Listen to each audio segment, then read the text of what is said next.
2022 ACB Virtual DC Leadership Meetings will be held Saturday, March 12th through Tuesday, March 15th. Registration is $20 for ACB members and $30 for non-members. ACB members were sent a discount code via email. If you are an ACB member and did not receive the discount code, please call the Minneapolis office at 612-332-3242. Registration closes March 9. Visit acb.org for more information or register at https://tinyurl.com/2022-DC-leadership-meetings. Opinions expressed on ACB Radio are those of the respective program contributors and cannot be assumed to serve as endorsements of products or views of the American Council of the Blind, its elected officials, or its staff. Hello everyone, and welcome to Herbie's Cooking Corner for February 1st, 2022. Wow, we're already 1 month into the new year. I am Herbie Allen. Today, I am going to be making breakfast burritos. And for those of you that would like to participate with me, the basic ingredients you are going to need are tortillas, I recommend the flour kind, cheese that you'll want grated, and eggs.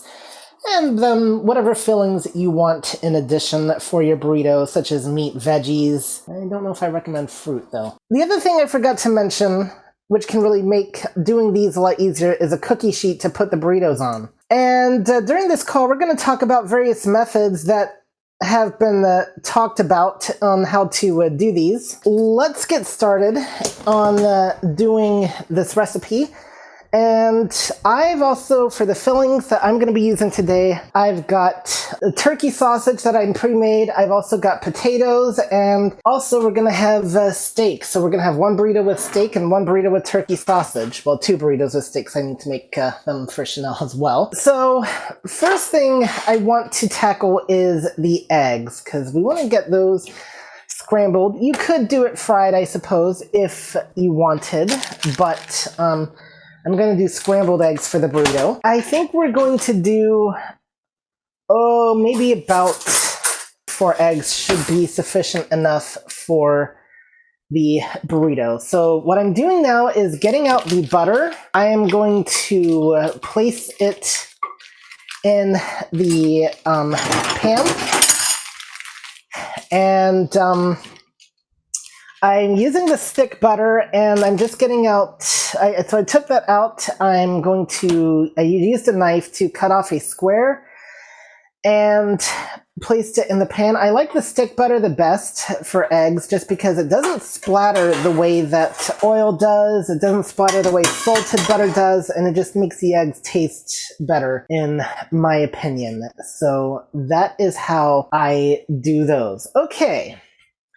I'm not going to get the pan heating up just yet. I'm not quite ready for that because we've got to put the eggs in first. I've got my carton of eggs over here.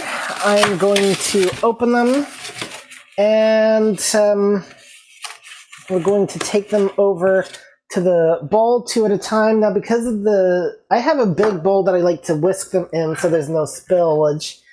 But unfortunately, this bigger bowl has thicker sides, and so it makes it harder to crack the eggs. So what I'm doing is a small bowl to crack each egg. And then I'm going to pour the egg into the bigger bowl, and I'm going to toss this shell away. And I'm waiting for one of my eggs to crack perfectly shell-wise so we can do another important step, which is add water to the mixture. You can add milk or water, but the advantage with water is that it actually makes them fluffier than milk does. Another trick that I've heard about, and I've not actually tried this myself, is you can also use baking powder to really make them fluffy. Not baking soda, though, baking powder. I have not tried this, as I've found water to be sufficient enough. If anyone has ever tried this method, I'd love to hear from you. Okay, I need 2 more eggs, and we're going to go over here and crack egg number 3, and toss that.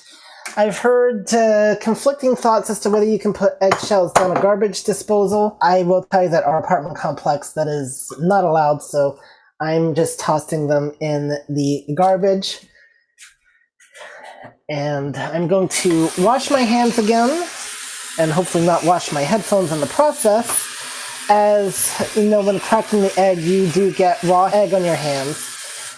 Now that the eggs are done, I'm going to add in a little bit of salt and some garlic powder. And I could also, I guess, just use garlic salt. Garlic powder has a slightly different taste. I'm going to move this smaller bowl out of the way.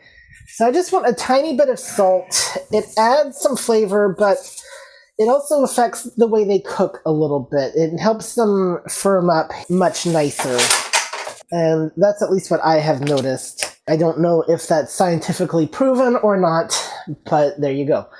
And now, garlic powder, we're going to add in as much as you want. Another great egg seasoning is celery salt. That definitely adds a little bit of flavor, but you have to be careful not to overdo the stuff, as it can get way too salty. Now that I've got that done, I'm now going to come over to my stovetop. You can use whatever size skillet you want, and the more eggs, the larger the skillet you want to use.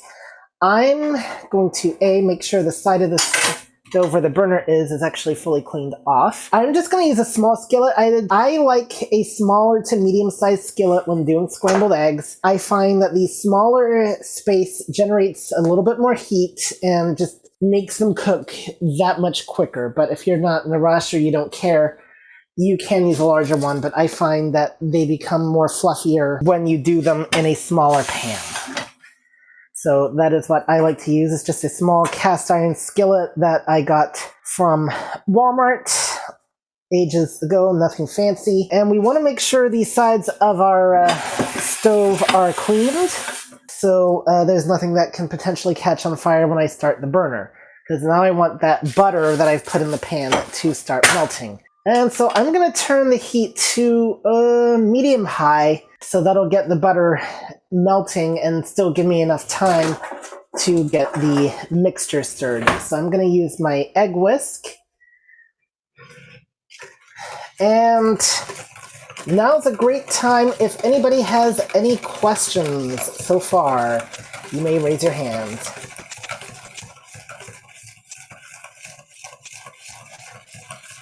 Juan, go ahead and unmute, please. Good morning. Herbie, I have a question. So when you, because I've never heard that when you make eggs and you can put water with the egg, that's pretty cool. I have to try that.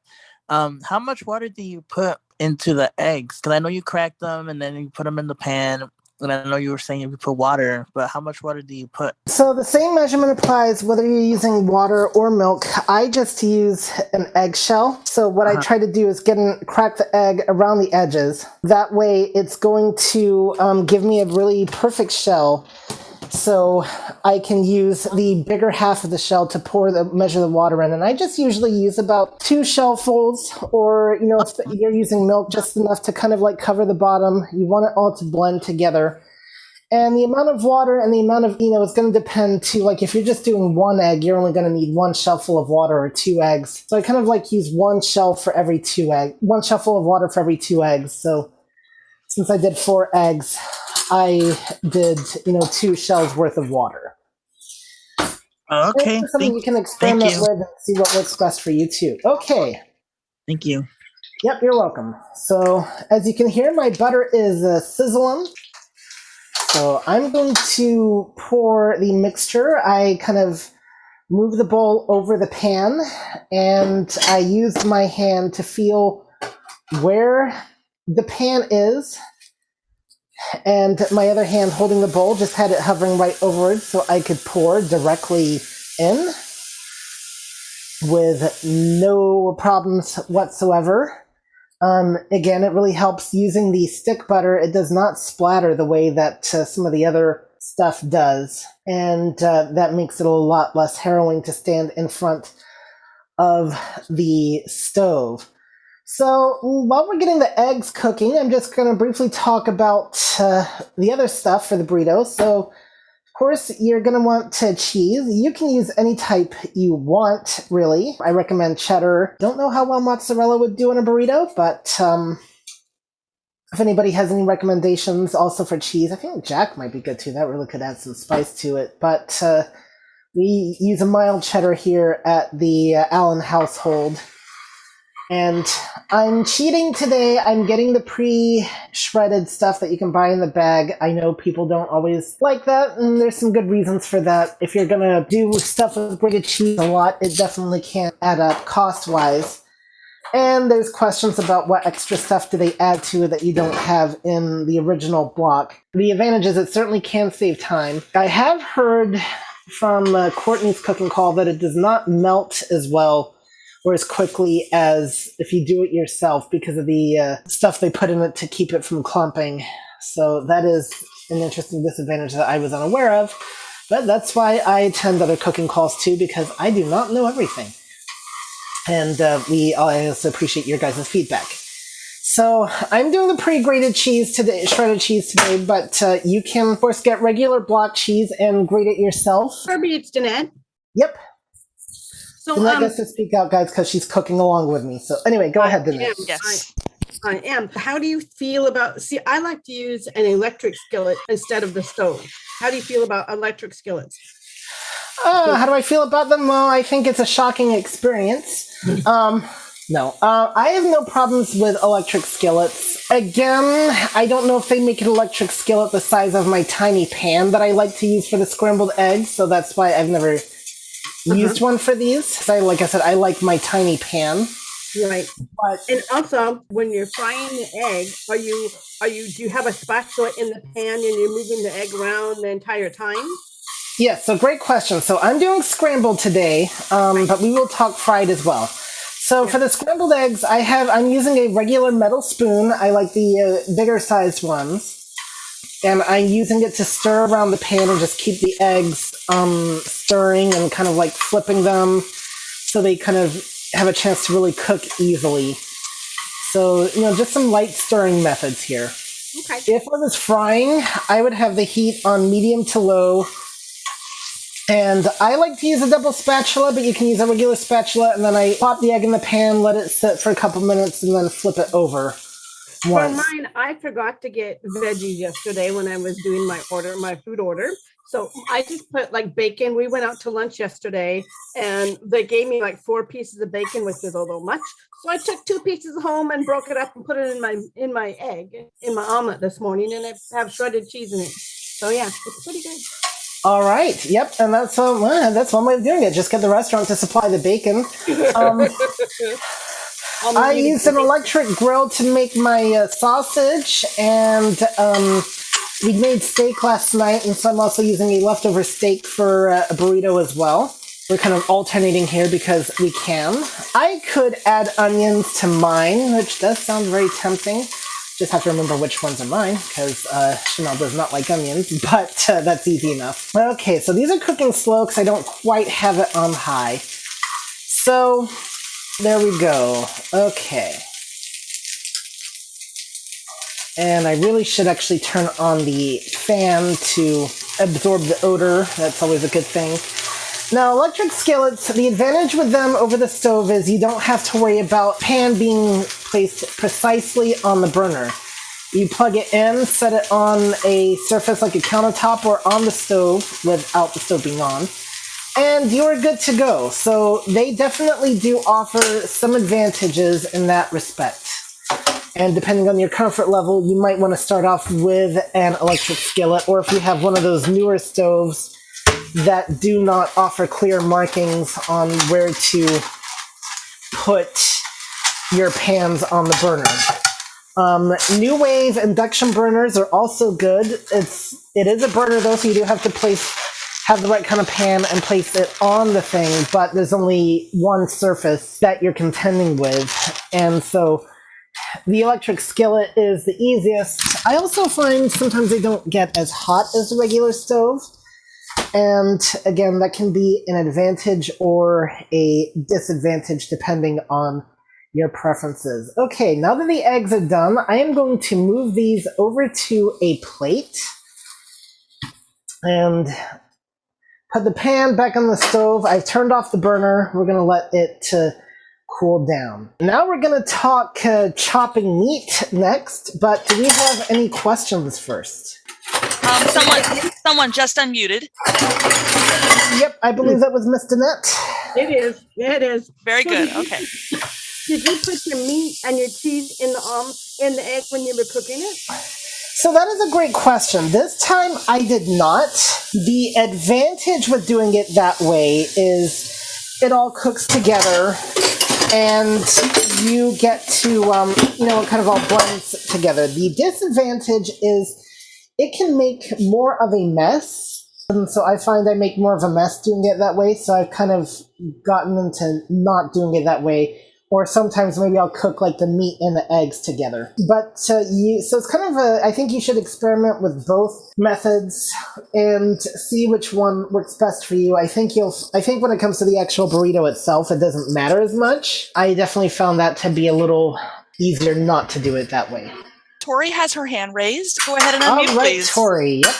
Another disadvantage with putting the meat in to cook with the eggs is sometimes, depending on your preference of how the meat is cooked, how much you want to cook the stuff, and this doesn't only apply to meat, it applies to the veggies as well. Yep. Some stuff cooks at different rates. If you cook it separately, you can cook it more to your liking rather than having to just hope everything's done at the same rate. Yep. The other thing I'm going to mention too with meat especially is, and depending on the veggies too, like especially onions, depending on how potent you want them, if you're going to cook it with the stuff, you still may want to pre-cook it first, the meat, so that way it's blending in with the veggies and the eggs and not cooking. And also, if you're, even when just doing it though, like I said for the burrito with meat, you still, in that case, you doesn't have to because it's from the restaurant, but you don't want to put raw bacon or raw sausage on your burrito. You still want to pre-cook it. I cooked mine with an electric grill. Bacon, though, whether it's regular bacon, turkey bacon, there's a number of ways to cook it. You can do the microwave. You can definitely do the oven. And if you have a Foreman grill or something like that, that's also another way of cooking it. You just put the bacon on, put the lid down, and leave it for about 10 minutes, maybe even less. You can, of course, also pan fry it if you want to do it that way, though that is a little bit trickier. All right, so several fillings I've got, like I said, turkey sausage, steak, and potatoes. Yes, the potatoes do add some extra carb, but it does make them taste good. What I like to do is olive oil potatoes, and so what I do is I cut them into real small pieces, and then I, put them in a pan with some olive oil and, fry them up till they're crisp, and then pour them into a strainer so that the grease drains out. And those are good by themselves or in a burrito. And where you can mix in some onions and garlic. That's also really good too. Now let's talk sausage.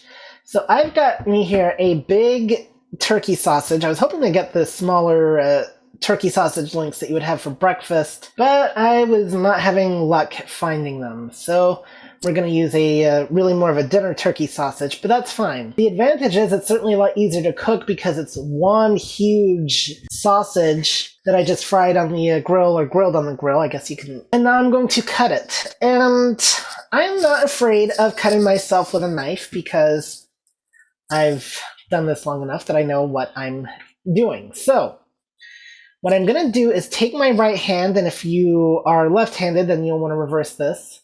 Or right-handed, I'm sorry. I'm going to take my right hand, I'm going to feel the edge of the sausage, and then take my left hand, put the knife, just about an inch or so away from my hand, lift up the right hand and I can put pressure on the top of the knife or just put my hands on, hold down the sausage with my right hand, keeping my fingers well away from the blades. And we're just going to do a slicing motion. There you go. I have the sausage on a cutting board. By the way, I'm going to cut this into even smaller pieces. And there you go. And yep, I'm using a sharp serrated knife. And again, now I'm just going to use my right finger to feel the edge of the sausage, cut, and there you go. The only time I've ever come really close to cutting my finger was one time I was cutting some very frozen chicken breast. and my fingers got so cold I couldn't feel where they were. Thankfully, nothing happened, but that was really close. So I learned since then to really make sure that anything I cut is thawed enough to where it's not finger-numbingly cold. Otherwise, you can safely cut in the kitchen with no problems. You just need to be able to feel, like I said, where the thing is that you're cutting. And there you go. You can cut your own food for cooking, for eating if you want, whatever. I don't recommend a butter knife because the blade is too dull. There are knives with guides on them. I must admit I have actually never used one, and I think using one would maybe throw me off just because I've never done that. And once you get started with it, practice is going to make perfect. There you go. We can use sharp instruments in the kitchen. For potatoes, I don't like to use a serrated knife. I like to use a knife that has a flatter blade that has no serrated sides to it, and that cuts through the potato like it's water. For meat, I prefer the more serrated type knife. And obviously, I also used a butter knife for the butter. Again, same technique, just feeling the edge of the stick and feeling how much I wanted to cut off. So that's the other advantage with the fingers is whatever. And the sausages, you're putting it in a burrito. It doesn't have to be terribly precise, but you just want them, into small little round shapes or maybe even smaller so you can easily fit them into the burrito. If you're dealing with the breakfast sausage links, then of course you have to deal with the potential of rolling around. I like patties a little bit better for cutting just because they are flat and they're not going to go anywhere as much, but is what it is. So there we go. Okay, now my sausages they're now sausages actually because they've been cut into small bite-sized pieces. Now I'm going to tackle the steak. And the same principle applies here. We're going to feel around the edge. I accidentally reheated this one a bit too much, but oh well. And since it's all going in the same burrito, I don't mind the fact that it's the same knife. Steak, though, can be a little bit more of a challenge to cut, as it can be a bit tougher than turkey sausage. I'm munching away, guys. You can use any steak you want. We're actually using a leftover ribeye. But if you wanted to use a steak truly for burrito, you might want something with a little less fatty parts. That is your preference. Do we have any questions? It's Danette again. Yes. Oh, yes. And as far as like putting it in the burrito, have you already discussed that? I had to step away, Nope. Mr. Mayor.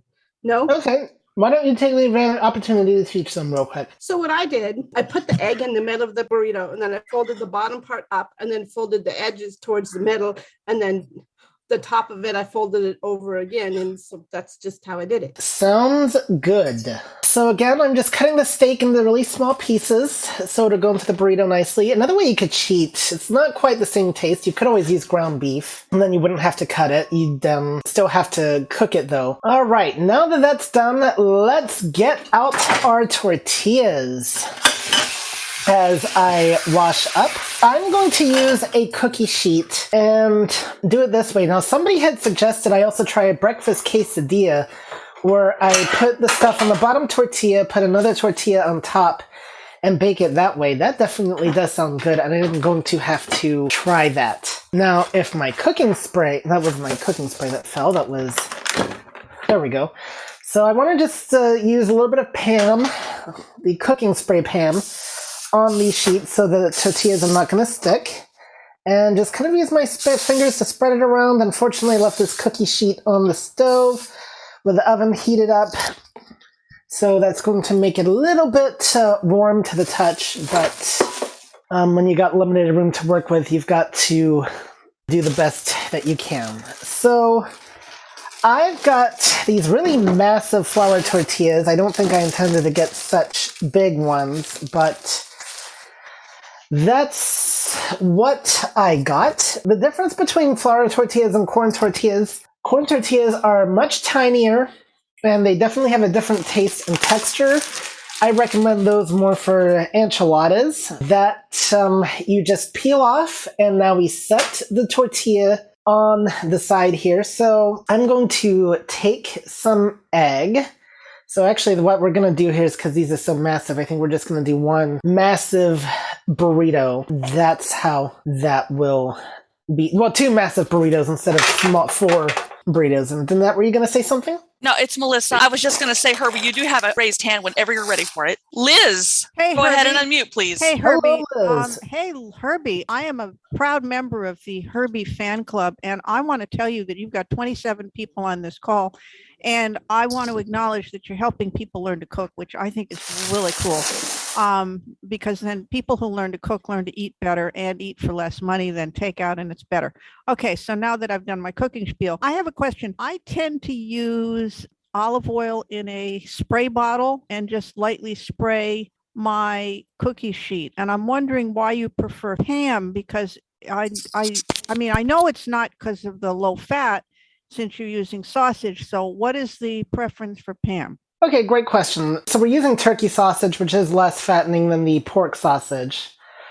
So I do want to clarify that. But Pam, I mean, I guess I've heard, I did not know until several years ago there was such a thing as olive oil Pam spray or whatever. Online shopping actually really exposed me to a lot more options that I did not know existed before. I guess I've kind of just stayed away from olive oil because I've always thought that using it, because it has such a potent taste, it's going to add to the flavor of what you're cooking. So I don't think I'd ever want to use like olive oil. Could I make a comment about that? You may make a comment, yes. Actually, depending on, there's a couple things. First of all, I don't buy olive oil cooking spray. I buy a little spray bottle, plastic spray bottle, and I fill it up with olive oil, which is a lot cheaper than buying cans that's already packaged up with olive oil.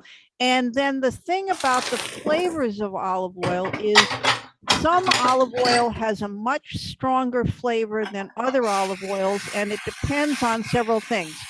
Light olive oil tends to have less of a potent flavor, and Spanish and Italian and Greek olive oil tend to have different flavors. So you kind of have to check around and figure it out. But you're right about some olive oils having a stronger taste. The spray bottle with the olive oil, you just fill it up, you use a funnel, you stick the olive oil in the spray bottle. It's a lot cheaper than buying pre-created olive oil sprays. And you only need a tiny, tiny bit. You just need enough, like the Pam. You don't need to slosh it all over the place. You just need it so that your tortillas don't stick. The other thing that I find really great is if you can invest in heavy stainless steel cookie sheets. I bought these heavy stainless steel cookie sheets. They're not the kind with any kind of coating on them. They're not Teflon. Right. You can put them in your sink and take a steel scrub thing and scrub the heck out of them. I don't want Teflon. I want something I can scrub if I get gunk on it. But the heavy duty stainless steel ones, stuff doesn't tend to stick as much because of the heavy duty part. I really recommend investing in those because they're just so cool. The other thing that you can do is you can take, if you have one of those and you're going to heat up your oven anyways, and you want to do something about onions and veggies, you can take onions and peppers, chop up a bunch of them, put a little olive oil in them, spread them out on the cookie sheet, and put them in the oven at 375 and roast them. You don't have to saute up anything, and leave them in a container, and then you can chuck them in omelets or burritos or soup. And so I'm a big fan of roasting up, particularly onions, garlic, and peppers together and having them around, and then I just throw them in everything. So thank you for doing what you're doing, Herbie. It's so valuable for people to learn to cook and to get techniques that let us be safe in the kitchen as blind people. All right, you are most welcome, and your check is in the mail. And by the way, guys, because I do believe in reciprocity, Liz has some really great Braille calls. They're especially looking for people who are interested in learning Braille. And what you do is you get paired off, kind of like a mentor-mentee type of thing, where you'll go into a breakout room and learn Braille. Now, Liz will be more than happy to tell you about it if you go on her call. There's going to be one this evening, as a matter of fact, at 5 p.m. Central, 6 p.m. Eastern, 3 Pacific. And she and Dorlin will be more than happy to tell you about what they do. They also have another one on Sundays at the same time. And also they have Braille Together on Saturdays, which is, I think, an hour later. So. And you have 2 other raised hands. And it's Danette too? Yes, Danette. Okay, go ahead. Okay. So I would like to know, I was using small corn tortillas. They were very small. And why? For what purpose do you spray a cookie sheet with oil and put them in the oven for? So what we're going to do is, I don't want the tortillas to stick to the cookie sheet. If you find that yours don't stick, and I guess, I don't know if parchment paper would help with this or not either, or those silicone things that Janine was talking about, those might also help. That's my purpose for spraying. Why do you put them in the oven? Just So, to because we warm want them the up? cheese to melt. Oh. So what we're going to do is we're going to melt, the cheese is going to melt, and it's going to make the tortilla a little bit crispy, so it's going to be like a crispy breakfast Okay. So burrito. for mine, I just cooked it all in the frying pan, the cheese and the bacon and everything in the frying pan. Yeah, but it turned out really good. You can definitely do it that way too, and there's nothing wrong with that. What we're going to do is, these make them a little bit crispy, and so that kind of gives them a little. That does sound better, yes. And Deb, the door's open, so come have breakfast. What about for? I don't think Melissa's that too far away from you guys either. So just a little bit. She lives in a different county. Okay. Well, and you got lives farther away. All right. I'm engaging the host here. I'm doing bad practice. So, all right. We got 2 raised hands. I'm going to get to you guys in just a minute. I want to talk cheese real quick, so I do need to keep things moving along, and then we will get to you. Yeah, so it's just so that you know the time, Herbie. Excuse me for interrupting. Nope, you're good. It's 43 minutes past the hour, so you've got almost 15 minutes. Okay, good to know. All right. So like I said, today I'm using the pre-grated cheese for convenience sake. So I'm just grabbing a handful out the bag. Again, it's in a Ziploc bag with the serrated edges. And so you can use as little or as much as you want. We're going to use, a good amount because we want to make sure it gets infused throughout all the toppings here. You could also cook yours in the microwave if you want the burrito more soft. So that is another possibility as well. And next we're going to put on the toppings after I put the cheese in the fridge. But I understand we do have some raised hands. So Melissa, who do we have first? So we have Tori again. Oh, I just wanted to say, sometimes when you are trying to fold tortillas, they've got this habit of attempting to break while you're doing it. Yes. To stop that happening so much, slightly warm it for just a few seconds in the microwave or something, and it will be, where it's slightly warmer, it will be a bit more flexible and it won't break so much when you're trying to fold it. All right, that is good to know. I've already got mine piled high with stuff, so it's a bit too late to do that today, but that is certainly a trick that we can definitely try. Okay, I'm going to grab some potatoes now and put them on each burrito.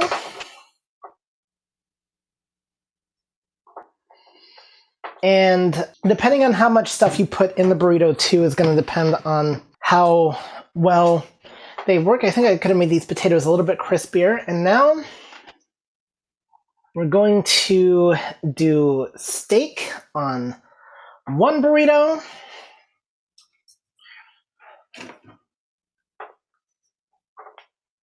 And you've got one more raised hand when you're ready. I'm about to get to them, so kind of rushing and going along here, guys. I do apologize. Okay, who do we have next?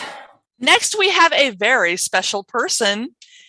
DJ, happy birthday to you, sir. Go ahead and unmute, please. I'll just let you know, Herbie, you have made me hungry, and we'll get started on those burritos. I'm not a Mexican kind of guy, but man, you just made me hungry all over again. I can go for round 2 on breakfast this time, so thanks a bunch. You're welcome anytime. Glad to oblige. So if you're not a Mexican fan, you don't have to add any sauces or anything like that. It's really the only Mexican thing about this burrito is just the fact that it's a flour tortilla. I put a little bit too much sausage in mine, so that affected the way mine folded up. The steak one is going to come out perfectly. So what I did is I tucked the one half of the burrito into, like around the filling, leaving the other half. Oh, no, it got unfolded.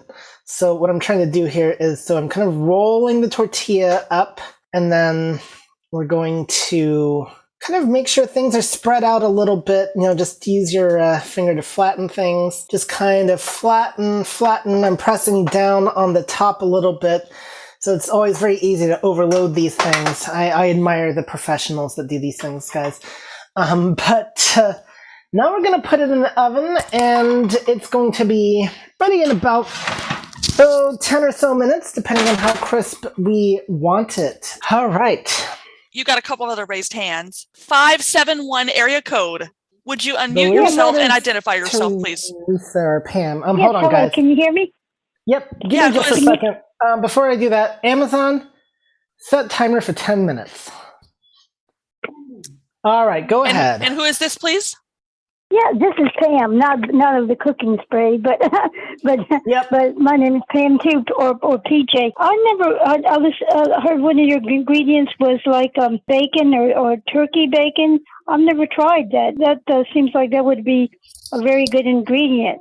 So the thing with turkey bacon I'm going to mention is, so the brand I'm the least fond of when it comes to that stuff is Jenny O. That is the one that really tastes like cardboard, in my opinion. I'm a fan of the Butterball brand of turkey bacon. That is really good. It is thin, and they have an even thinner one, but it's a little bit more realistic tasting. I also like the Oscar Mayer brand, as that's a lot of the, it's a lot like regular bacon, but it's just turkey bacon, so you don't have all the cholesterol and stuff that the regular bacon has. If you can find it, it's a little bit harder to find, at least it's been for me. Also, my local grocery store sometimes have the uncured turkey bacon, and that is really good because it comes in these really thick slices. You cook it up on the grill, and it turns out, it's like having regular bacon, but again, we don't eat pork. So, it's an alternative. And, I don't know if the uncured has less salt or not too, but that is my favorite. And then I've also seen a maple flavored one as well. And, I like to put that on the grill as well. So that is my recommendations for turkey bacon. Turkey sausage. Jimmy Dean is I've seen two primary brands of turkey sausage, Jimmy Dean and Banquet. I like the Jimmy Dean a little bit better, but the Banquet is a little less spicier. There's also like Eckrich turkey. They do a turkey sausage as well, and they do more like dinner sausages and stuff like that. One thing that we have to be careful of, because like I said, we actually don't eat pork, is when you do alternative meats like that chicken or turkey sausage, sometimes they actually will do like a chicken sausage and a pork skin. So to me, it kind of defeats the purpose, I guess, but I don't know. Pam, did that answer your question? Yeah, get us a lot of option choices there. Yeah, it sounds good. Thanks. All right, you're welcome.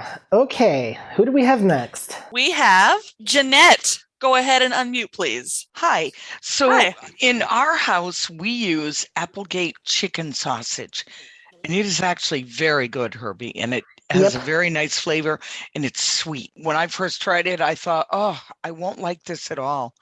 But it's one of our go-tos now. Yes, I have had that, and that is really good, definitely. I recently got from Walmart a maple chicken sausage that is also really good. So I don't think it was the Applegate brand, but I have had that one, and yes, it is really good. Ooh, put some on that with some onions on a bun, and okay, I'm getting hungry. All right, well, thank you for that, Jeanette. It's really fun, guys. We have Danette and Jeanette on here. So, okay, this is your last chance to speak. DJ has his hand raised again. Okay, okay, DJ. Okay, guys. Can you hear me? Oh, yes. is this Can you hear Doug? me? No. Yes, I've been trying to get in for like 10 minutes. I'm not DJ. You're missing a big step for those of us beginning cooks. Can you please tell us how to fold your burrito while you're making it? What you need to do is once you lay it flat is, like I said, I take one side of the burrito and just kind of roll it so that way it goes like you're kind of folding it in half, and then I take that part that's on top and I just kind of roll it under the bottom of the toppings, so that way it kind of stays together, and then I just kind of like flatten it a little bit so it'll stay stuck together. So that's how I fold the burrito. Hopefully that makes does that make sense there, Doug? Not really. Okay, let's see if I can describe this a little bit better. So once you've got the stuff on the burrito, what you want to do is I take like the side that's closest to me. So then I'm just kind of lifting up the edge, and I'm going to start rolling it towards the other edge of the burrito. Okay. Once they meet, I'm going to I'm going to let the edge touch the other side, and then I'm going to kind of, now that I'm holding it, I'm going to kind of like roll it underneath so it's kind of like folded in, but touching the other half of the burrito still. Okay. And then I'm just kind of gonna roll it under. It really helps, I think, if you ever get like one of those store-bought burritos or one from a restaurant, you can kind of see how they have theirs rolled up a little bit. But so it's kind of, you kind of have to fold it in. It did take a little bit of practice for me to really get good at it. And so you kind of like fold it in so it's kind of like folded under. And I'm trying to think of, if anybody has any better ways of explaining how to do it, go right ahead. And just so you know, you've got 3 minutes and you've got a couple of people with their hands raised. All right, Doug, that's probably the easiest I can explain it for the moment. If you want to, you can contact Cindy through community@acb.org and I can talk to you more one-on-one and try to help you a little bit better if you want to ask Cindy. Okay, who do we have next? Rachel, go ahead and unmute, please. Can you use pepper jack cheese? And if so, can you buy it grated? I would have to, yes, you can use it, and I'm pretty sure you can buy it grated. I would just look in the store for shredded or grated pepper jack cheese. So I would take a look. All right, who is next? Thank you. You got one more, and you got Amazon stop. Yep. 2 minutes. Tori, one more time. Let me help with your burrito problem there. Take the bottom of the tortilla, fold it up just a little way, about a third of the way up. Then starting at one end, at one side of your burrito, start rolling until you get it all rolled up. That is the quickest and simplest way to do it. All right, perfect. Well, guys, I'm going to arrange for an extra cooking corner this week where we're going to have an interview with somebody, Tori's brother, as a matter of fact, who has a lot of great cooking techniques that he'd like to share. And then we're also going to do another cooking corner devoted to a chicken strip salad. So that is what I've got on tap for this month. Coffee Klatch is next hour, guys. Hope to see you all there. And I'll be around, so you can ask me how the burritos turned out, and there'll be some on the back shelf. Melissa, great job. Debbie, thank you. As always. Everybody and just else. Quickly, Herbie, and when you rolled it up, if you use a cocktail stick to like put it through where the bits fold over, that'll keep it together. Oh, that's a very good idea. All right. And thank you, everybody, whether you came just to listen and be entertained or you participated. It is, I value your guys' participation.